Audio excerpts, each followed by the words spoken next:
People say that when they become Muslim and they're vegetarian, they say, oh, you have to stop eating meat. I mean, you have to start eating meat. Your iman's not complete until you eat meat. That's what they say. And then they give them the biryani and welcome to Islam. Ibn Abi Laham, one of the Sahaba, Ibn Abi Laham was a vegetarian. Kana nabatiyan, this is in the tradition. And the Prophet accepted that from him. Now, if you swore off meat for ibadah, that's a different thing. The Prophet told them not to do that. But he didn't want to eat meat. Maybe he didn't like it. But today, eating a lot of meat is unethical. I would say that eating fish, this is your choice, and I'm not dictating to anybody. You have to make your own choices. You do your research. You know, we're not fascists. Think for yourselves. I'm not here to tell you what to do. I'm here to make you think about things. And you go back and you do your own research and you decide for yourselves, because you're all sovereign human beings and nobody can tell you what to do other than Allah and His Messenger, and that's it. Nobody can tell you what to do. And every scholar that tells you, he's telling you what he thinks Allah and His Messenger is telling you what to do. That's called ijtihad. But there are a few things where Allah spells it out. And fallibilism is very important. Our scholars need to have more fallibilism. We don't doubt Islam, but we should doubt our understanding of Islam. We should doubt our understanding of Islam. We don't doubt Islam, but we should doubt our understanding of Islam. Because to have certainty about your understanding is to arrogate to yourself some divine knowledge that you don't have. So Sayyidina Umar said, إِيَّاكُمْ وَاللَّحْمِ فَإِنَّ لَهُ ضَرَاوَةً كَضَرَاوَةِ الْخَمْرِ. It's in the Muwatta. Beware of meat, because it has an addiction like the addiction of wine. Beware of meat. إِيَّاكُمْ وَاللَّحْمِ. Because it has an addiction like the addiction of wine. We have Muslims now eating meat 3 times a day, and then they're wondering why they have gout, why they have all these diseases. Seriously, start cutting that out. The other thing, I read a book last year called The Caveman's Diet. And in that book, he was arguing, he's not a Muslim. He said everybody should fast at least a month out of the year where they diminish their, this is what he said in his book. He's from LA. Everybody should fast a month out of the year and fast a couple of days in the month.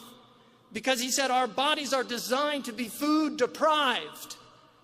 They're designed that way, to be food deprived.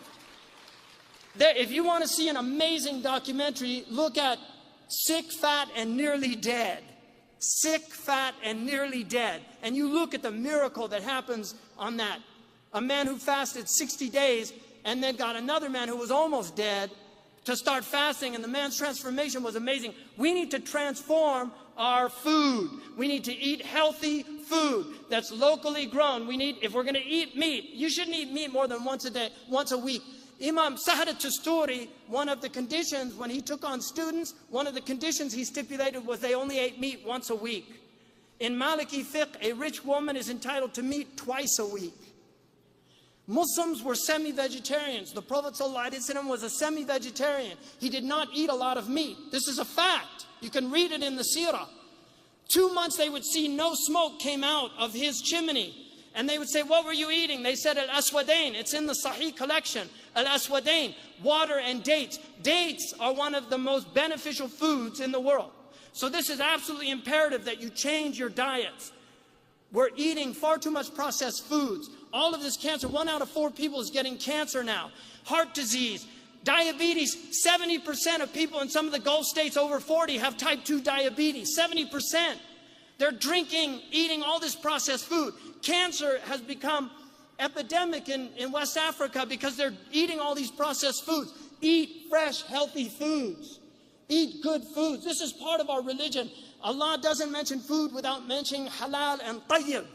Make your food a source of nutrition. Don't eat empty food. Don't eat too much food. Really, eat twice a day. Sahal was asked, he said, what do you say about a man who eats once a day? He said, akul al-anbiya, that's the way the prophets eat. He said, what about twice a day? He said, akul al-salihin. He said, that's the way the righteous eat. And then he said, what about 3 times a day? He said, build for them a trough. Build for them a trough. Akan saya buktikan hari ini bahwa makanan itu adalah pengurang kesadaran. Makanya ada kata-kata bijak dalam sebuah kitab suci yang mengatakan seperti ini. manusia yang terus mengangan-angani, memikirkan tentang kesenangan hidup, maka berikutnya dia akan memiliki panca indera yang tak terkendali. Ketika dia sudah tidak bisa mengendalikan panca inderanya, yang paling berbahaya bagi dirinya adalah dia akan melampaui batas dalam makanan. Dan orang-orang yang melampaui batas dalam makan, selalu makan yang enak, tubuhnya menjadi kuburan. Penyakit mulai banyak datang. Kolesterol, diabetes, darah tinggi, macam-macam penyakit mulai datang. Kinerja tubuh sudah tidak fungsional lagi. Kalau kinerja tubuh sudah tidak fungsional lagi, produktivitas menurun. Yang terjadi berikutnya adalah malas. Dan setelah malas, ikhtiar menjadi kurang semangat. Maka di akhir perjalanannya apa? Penderitaan. Itu persis seperti angin yang akan merubuhkan pohon yang kuat. Sekuat apapun pohon, kalau anginnya kencang, rubuh juga. Jadi perhatikan orang-orang yang semacam itu. Sebaliknya orang-orang yang sudah berhenti mengangan-angani kesenangan hidup. Dan sudah bisa mengendalikan seluruh panca inderanya. Dan dia bisa mengendalikan kebiasaan makan yang berlebihan. Berkeyakinan teguh dalam hidupnya. Maka yang terjadi apa? Dia akan penuh dengan ikhtiar. Dia akan penuh dengan upaya. Maka saya yakin dia itu seperti batu karang yang sulit untuk dihancurkan oleh angin sebesar apapun. Angin sebesar apapun bisa meruntuhkan pohon yang kokoh. Tetapi angin sebesar apapun tidak akan bisa meruntuhkan batu karang.